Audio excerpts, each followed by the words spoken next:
3D printing is a technology that lets you take a digital file and turn it into a physical product. Almost anything you can imagine, people are creating. I think it's going to open up whole new opportunities in areas of mass customization. Unlike with music or movies, with a 3D printer, a lot of things that are printed aren't protected by copyright. One of the really cool things about 3D printing is it really changes the dynamic of a consumer culture. It turns you from being a passive consumer to an active creator.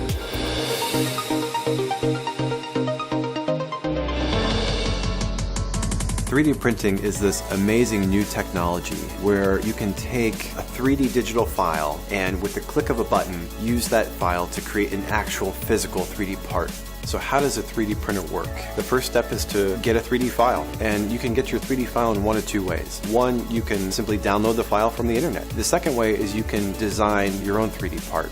The software is going to slice your part up into layers. By building a part layer by layer, you're able to create a plastic part in 3 dimensions, and the possibilities are limited only by your imagination. People will create their next big invention, or engineers and designers create small production runs or little prototypes. Teachers can use it to print out teaching aids. If a teacher is doing a little lesson on a ship, they can actually print out a sailing ship and pass it around the class, and people print out things for around the house. iPhone cases are pretty big. You break a towel hook, you can print out a new one.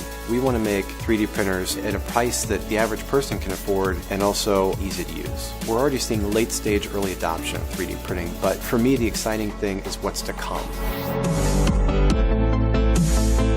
Shapeways is an online 3D printing community and marketplace. Anyone in the world can upload their 3D model and we'll print it for you. And then also, if you decide you want to make it for sale, you can sell it and we'll produce it on demand for that customer wherever they are in the world. You can essentially bring a product to market with no risk. You don't have inventory anymore. You don't have to make sure that there's a market ready for your product. If you sell one, that's awesome. If you sell 10,000, then all of a sudden you have a passive income model, and that radically changes the economy.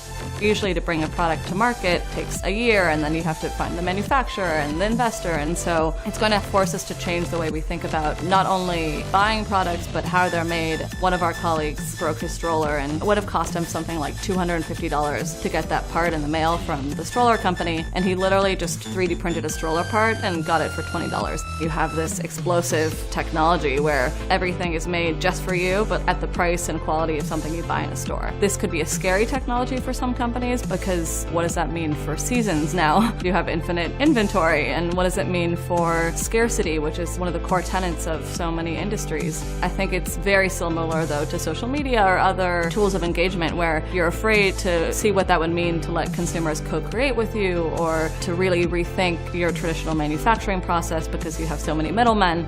I think we just have to stop thinking that you need to reach 100,000, 1 million people for something to be successful. Customization is really changing the way that we have to think about design and production as well.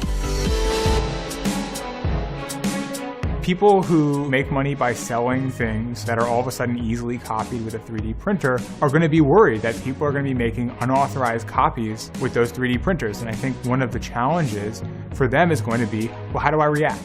Objects that are artistic objects, that are objects that you would hire an artist to make, those things are all going to be protected by copyright. But those objects that actually do things, that have a use besides just sort of entertaining or looking nice, a lot of those are going to fall outside of the scope of copyright. They might be protected by patent, but a lot of them won't be protected by any sort of intellectual property at all. And as a result of that, you can use them or improve upon them or build on them as much as you want, and no one can stop you.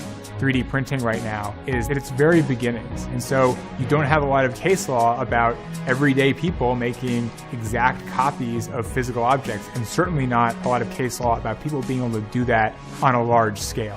The good thing, hopefully, is that the industries that are disrupted by 3D printing have the model of the music industry to maybe learn from. The music industry, when someone started copying things, decided the best thing to do was take their time and their money and invest it in suing everyone they could find and try and stop the progress of technology. That didn't work very well. And so the hope is that these creators, when they see this new technology, they capture some of the upside and they say, oh, wait, this can change my business for the better. And they do that. It's a hard thing to do, but the music industry has taught us that it may be the thing they have to do. 3D printing is going to have a profound impact on all of us, whether you consider yourself a designer or not. In the future, there are going to be 3D printers that will allow you to actually create three-dimensional structures out of living cells. And they can build very complex structures like blood vessels or skin tissue. And the idea there is that in 10 or 20 years, these scientists are going to be able to 3D print tissue that can replace damaged vessels of the heart, or they're going to be able to print replacement organs. So you won't have to go to find an organ donor anymore. You'll just be able to have one 3D printed at the hospital based on your own cell and your own genetic makeup. Right now at MIT, scientists are working on 3D printers that would actually allow you to print food.